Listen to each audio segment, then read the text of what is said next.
Bismillahirrahmanirrahim. Today we have a topic on patent ductus arteriosus. Friends, अगर हम ductus arteriosus की बात करें तो ductus arteriosus is a normal junction between pulmonary artery and aorta in foetus.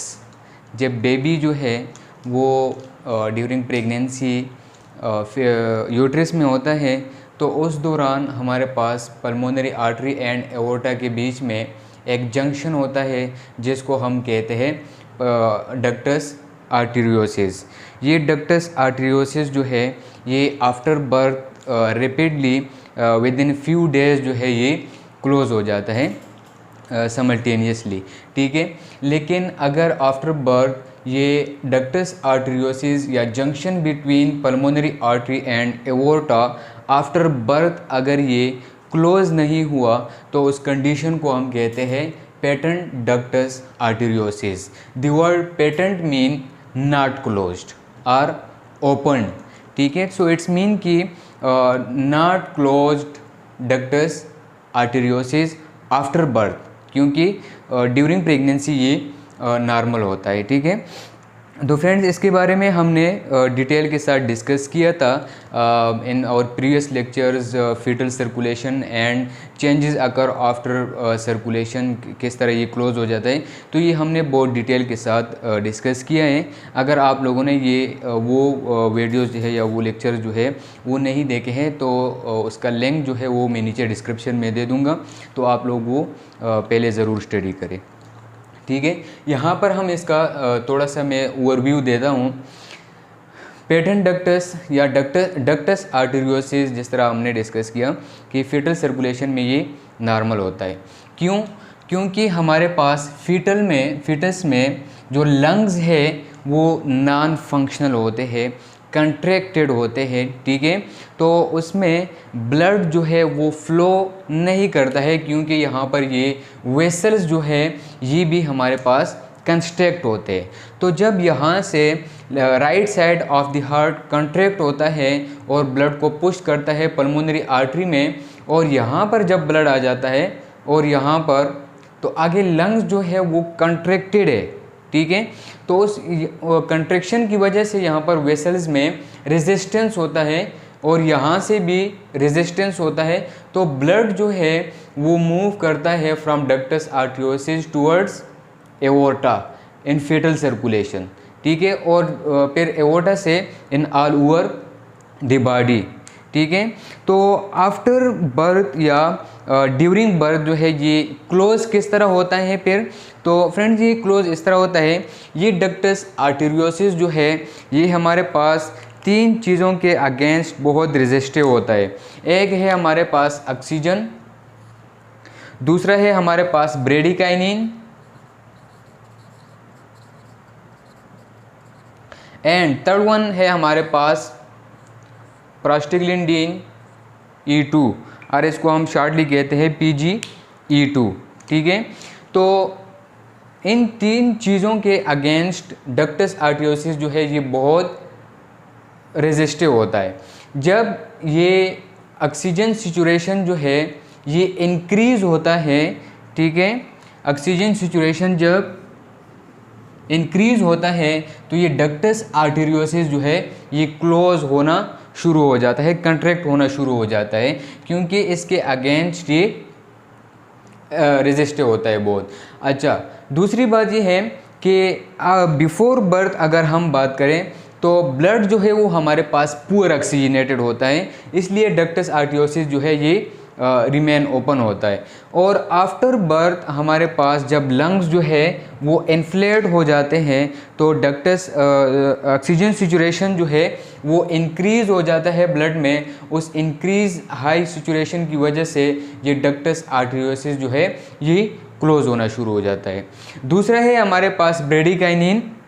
ठीक है, तो जब भी हमारे पास ड्यूरिंग बर्थ लंग्स जो है ये इन्फ्लेट हो जाते हैं तो उस इन्फ्लेशन की वजह से वो लंग्स जो है वो सिक्रीट करवाता है क्या, ब्रेडिकाइनिन. उसकी ये भी सिक्रीशन जो है इसकी इंक्रीज हो जाती है। And as we know that bradykinin और वेजोकंस्ट्रिक्टर, तो जब ये यहाँ हमारे पास यहाँ पर डक्टस आर्टरियोस लंग से आके जब ये डक्टस आर्टरियोसिस से गुजरता है तो इसको कंस्ट्रक्ट करता है, इसको क्लोज कर देता है। तीसरा है हमारे पास PGE2 प्रोस्टाग्लैंडिन E2।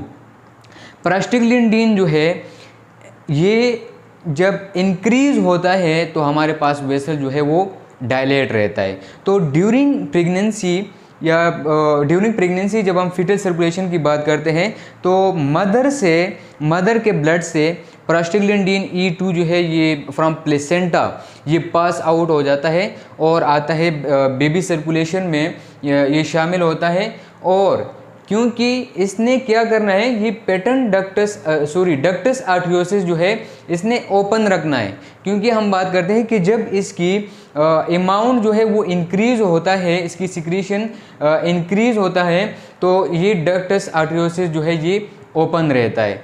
और दूसरी बात ये है कि ये डक्टस आर्टरियोसिस के सेल्स जो है, इसके वॉल्स में जो सेल्स है वो सेल्स जो है वो इटसेल्फ भी हमारे पास PGE2 या प्रोस्टाग्लैंडिन E2 जो है वो सिक्रीट करवाता है, और वो सिक्रीशन जो है वो प्रोस्टाग्लैंडिन E2 जो है वो इसको ओपन रखता है।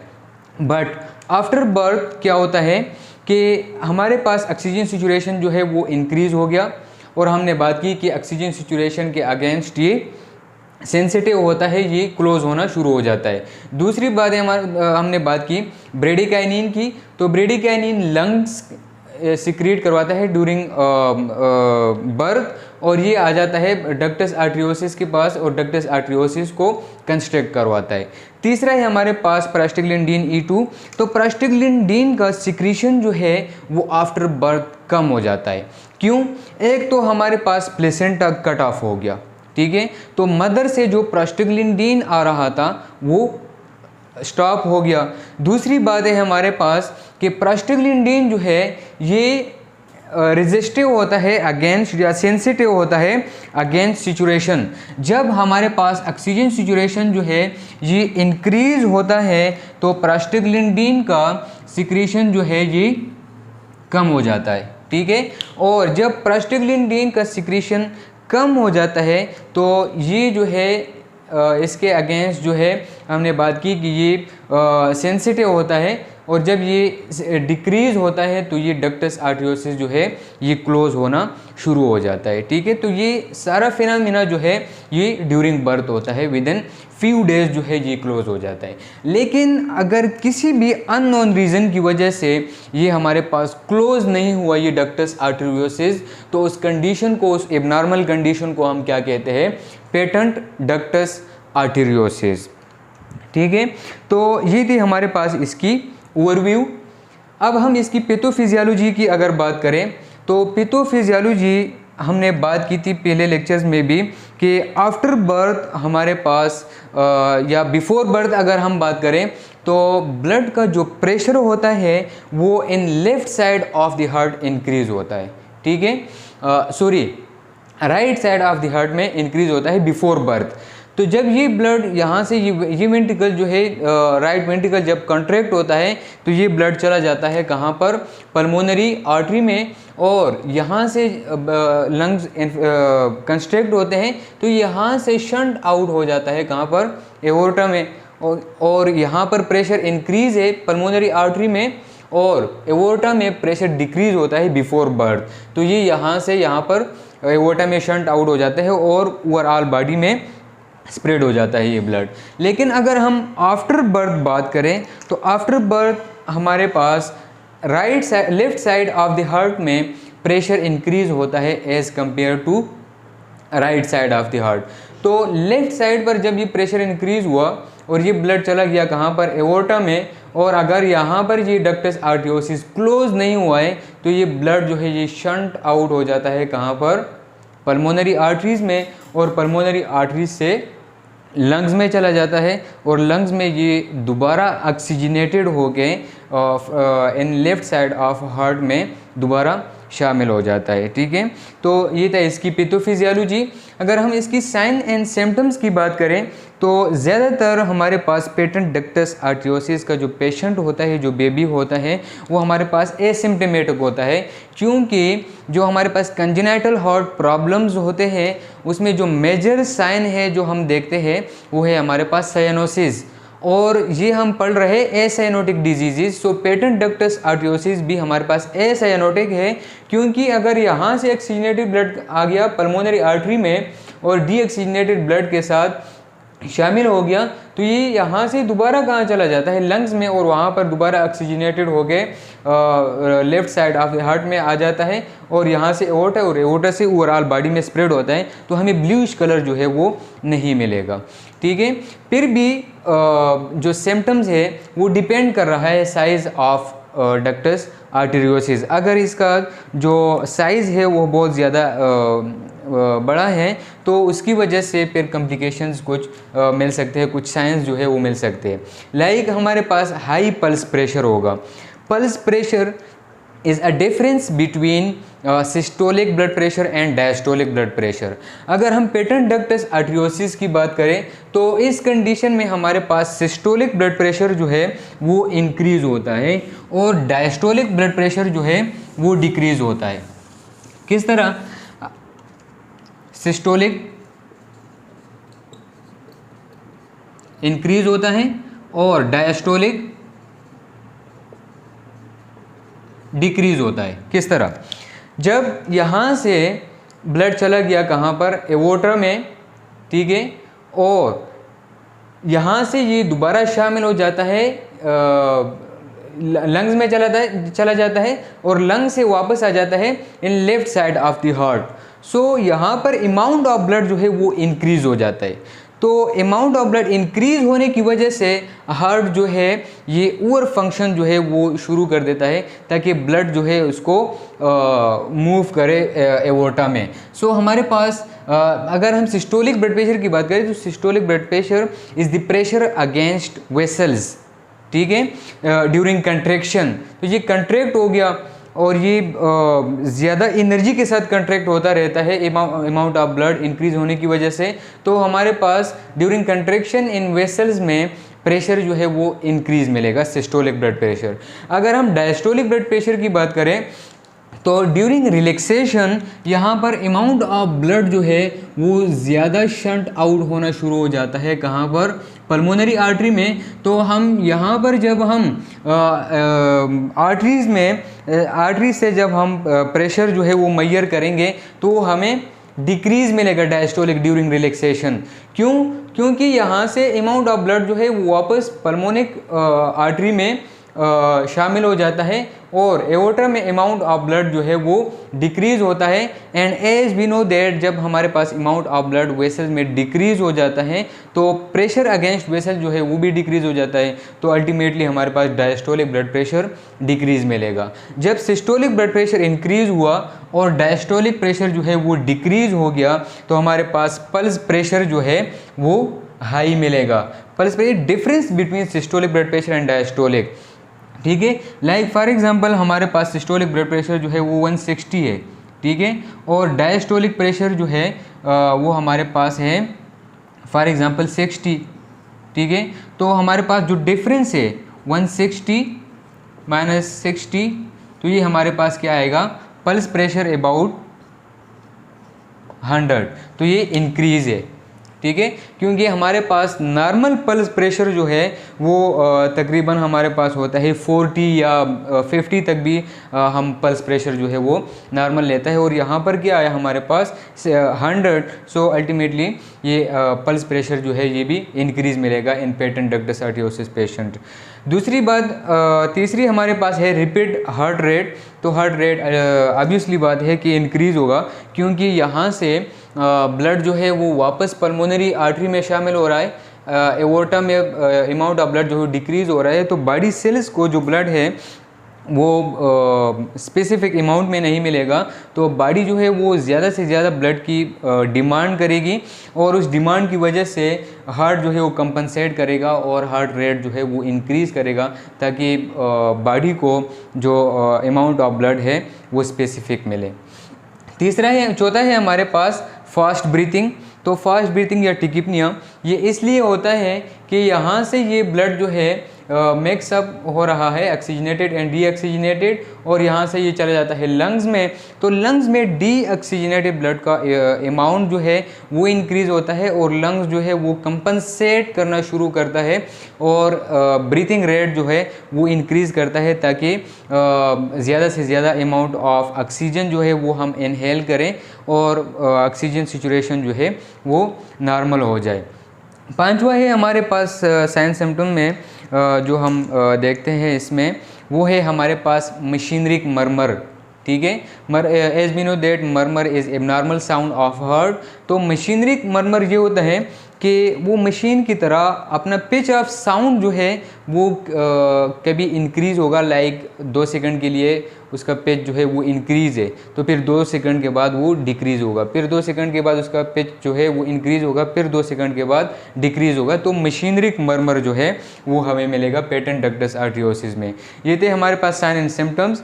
अगर हम इसकी कम्प्लिकेशंस की बात करें तो कम्प्लिकेशन जो है वो all over congenital heart defects का तकरीबन सेम होता है, जिस तरह हमने प्रीवियस लेक्चर में भी डिस्कस किया कि एंडोकार्डाइटिस होता है, inflammation of endocardium there due to over activity of heart.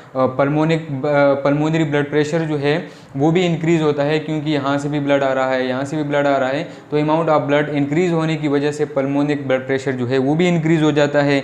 हमारे पास लंग्स इन्फेक्शन हो जाते हैं क्योंकि अमाउंट ऑफ ब्लड जो है वो इंक्रीज़ हो गया, ओवर एक्टिविटी ऑफ लंग्स की वजह से वहाँ पर भी इन्फेक्शन होना शुरू हो जाता है। और लास्ट में जाके हार्ट फेलर जो है वो भी कॉमन होता है कंजेनिटल हार्ट डिफेक्ट्स में। तो ये थे हमारे पास कॉम्प्लिकेशंस। अगर हम रिस्क फैक्टर्स की बात करें तो रिस्क फैक्टर्स मीन कि वो कौन से फैक्टर्स हैं जिसकी वजह से हमारे पास पेटेंट डक्टस आर्टरियोसिस हो सकता है, इसकी रिस्क हो सकती है। तो इसमें सबसे पहले है हमारे पास प्रीमेच्योर बर्थ।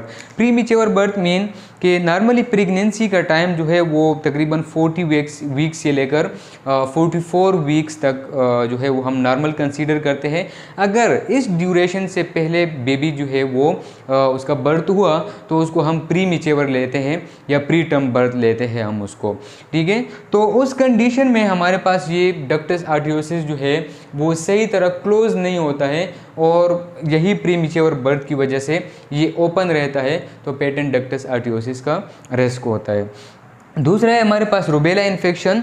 तो रुबेला इन्फेक्शन अगर ड्यूरिंग प्रेगनेंसी मदर को रुबेला इन्फेक्शन है तो as we know that rubella virus जो है ये फ्रॉम प्लेसेंटा ये पास आउट हो जाता है बेबी सर्कुलेशन में ड्यूरिंग प्रेगनेंसी, और वहाँ पर ये जाके कम्प्लिकेशंस जो है वो इराइज करते हैं क्योंकि स्मूथ मसल जो है उसमें डिफेक्ट जो है वो बनाना शुरू कर देता है। तो इसकी वजह से रुबेला इन्फेक्शन भी एक रिस्क फैक्टर है किसके लिए, पेटेंट डक्टस आर्टरियोसिस के लिए। Being born at high altitude, तो मीन कि ज़्यादा ऊंचाई पर जो लोग रहते हैं पहाड़ों में, तो वहाँ पर पेटेंट डक्टस आर्टरियोसिस का रिस्क जो है वो इंक्रीज़ होता है। क्यों? क्योंकि हाई एल्टीट्यूड में हमारे पास जो ऑक्सीजन का सिचुएशन है वो कम होता है। ठीक है, और यहाँ पर हमने बात की कि जब ऑक्सीजन की सिचुएशन जो है वो कम होती है तो डक्टस आर्टरियोसिस ओपन होता है, और जब ऑक्सीजन सिचुएशन इंक्रीज़ हो जाता है तो ये हमारे पास डक्टस आर्टरियोसिस जो है ये क्लोज हो जाता है। तो हाई एल्टीट्यूड में ऑक्सीजन की सिचुएशन जो है वो लो रहता है, तो उस लो ऑक्सीजन सिचुएशन की वजह से ये डक्टस आर्टरियोसिस ओपन रहता है आफ्टर बर्थ, तो पेटेंट डक्टस आर्टरियोसिस जो है वो उसकी रिस्क हो सकती है। लास्ट में है हमारे पास बीइंग फीमेल। अगर हम मेल टू फीमेल रेशो देखें तो फीमेल जो है उसमें डक्टस आर्टरियोसिस का रेशो जो है वो ट्वाइस है एज़ कम्पेयर टू मेल। ये थे हमारे पास रिस्क फैक्टर्स। लास्ट में हम बात करें ट्रीटमेंट की, तो ट्रीटमेंट जो है वो हम 3 तरीक़ों से कर सकते हैं पेटेंट डक्टस आर्टरियोसिस का। First one pharmacological, second one surgical, third one non surgical. ठीक है, तो अगर हम फार्माकोलॉजिकल ट्रीटमेंट की बात करें तो ये सिर्फ़ और सिर्फ स्पेसिफिक है डक्टस आर्टरियोसिस के लिए, क्योंकि जो पीछे जो हम जितने कंजेनिटल हार्ट डिफेक्ट्स हमने पढ़े तो उसमें हम फार्माकोलॉजिकल ट्रीटमेंट की हमने कोई जिक्र नहीं किया था। तो पेटेंट डक्टस आर्टियोसिस में मेजॉरिटी मेनली हम देते हैं NSAIDs, non steroid anti inflammatory drugs, ठीक है।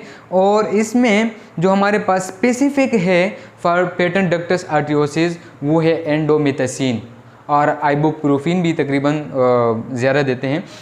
तो एंडोमेथासिन जो है ये एनसेड है और ये स्पेसिफिक होता है पेटेंट डक्टस आर्टियोसिस, और ये हमारा एक ऑब्जेक्टिव भी है कि pharmacological aspects of congenital heart defects, ठीक है, तो वो भी यहाँ पर कवर हो जाएगा। एंडोमेथासिन जो है ये किस तरह काम करता है,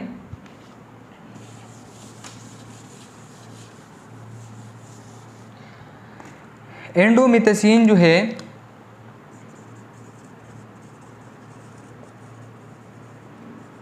ये एक्ट करता है किसके ऊपर, एंजाइम के ऊपर। कौन से एंजाइम, जो हमारे पास PGE2 इसकी फॉर्मेशन करता है। तो ये एंजाइम जो है इसकी जो प्रोडक्शन है वो इसको इनहिबिट करता है। अब अगर इस एंजाइम की प्रोडक्शन जो है वो इनहिबिट हो गया, कम हो गया, तो हमारे पास PGE2 जो है इसकी प्रोडक्शन भी कम हो जाएगी। और हमने पीछे बात की कि प्रोस्टाग्लैंडिन की अमाउंट जो है वो जब डिक्रीज़ होता है तो यहाँ पर ये डक्टस आर्टियोसिस जो है ये क्लोज होना शुरू हो जाता है, ठीक है। तो ये था इसका थोड़ा सा मैकेनिज्म ऑफ एक्शन। फिर है हमारे पास सर्जिकल मेथड। तो सर्जिकल मेथड में इस तरह करता है कि थोरेक्टोमी करते हैं, थोरेसिक्टोमी, ठीक है, और उसकी पोजीशन होती है लेफ़्ट पोस्टीरियर लेटरल, ठीक है, लेफ़्ट पोस्टीरियर लेटरल, हाँ, बैक साइड पे थोड़ा सा बैक और लेटरल साइड पे तकरीबन यहाँ से, ठीक है। तो इस जगह से एक इंस्ट्रूमेंट जो है वो इंसर्ट करता है और उस इंस्ट्रूमेंट के थ्रू ये डक्टस आर्टियोसिस जो है इसके ऊपर एक क्लिप लगा देता है इस तरह, और इसको क्लोज कर देता है ताकि यहाँ से जो ऑक्सीजनेटेड ब्लड है वो डीऑक्सीजनेटेड ब्लड के साथ ना मिले। और इसको हम इंसिजनल मेथड कहते हैं या सर्जिकल। और नॉन सर्जिकल मेथड में हम देखते हैं कि अक्लूडर, ये नॉन सर्जिकल इसलिए है कि ये through catheter from femoral artery इसको इंसर्ट कर देता है उस अक्लूडर को यहाँ पर, ठीक है, ये डक्टस आर्टियोसिस में, और यहाँ पर वो अक्लूडर जो है वो फिक्स कर देता है ताकि ये डक्टस आर्टियोसिस जो है ये क्लोज हो जाए, ठीक है। लास्ट में है हमारे पास इसकी प्रोग्नोसिस। तो प्रोग्नोसिस ऑफ डक्टस आर्टियोसिस जो है उसकी मोर्टिलिटी रेट जो है वो बिल्कुल 0% है आफ्टर ट्रीटमेंट या आफ्टर सर्जरी। लेकिन फिर भी जो डक्टस आर्टियोसिस के पेशेंट हैं इसके बिल्कुल स्टार्ट में या बिल्कुल बर्थ के बाद इसकी सर्जरी जो है वो नहीं की जाती है, क्योंकि जो सर्जिकल मेथड इंसिजन मेथड जो हमने पढ़ी, ठीक है, जिसमें यहाँ पर थोरेसिक्टोमी करके यहाँ पर क्लिप डालते हैं, क्योंकि वहाँ पर जब वो हम इंस्ट्रूमेंट इंसर्ट करते हैं वहाँ पर लेरेंजियल नर्व जो है उसकी इंजरी या थोरेसिक डक्ट इंजरी का ख़दशा होता है और उसकी वजह से मोर्टिलिटी रेट जो है वो इंक्रीज़ होता है। इसलिए पेटेंट डक्टस आर्टियोसिस का पेशेंट जो होता है इसकी सर्जरी जो है वो तकरीबन फिर एडल्ट एज में किया जाता है, ठीक है। तो आफ्टर सर्जरी इसकी जो मोर्टिलिटी रेट है वो बिल्कुल 0% रहता है। So it's all about patent ductus आर्टियोसिस। अगर इसके बारे में किसी का कोई क्वेश्चन हो तो नीचे कमेंट सेक्शन में पूछ सकता है। Thank you so much.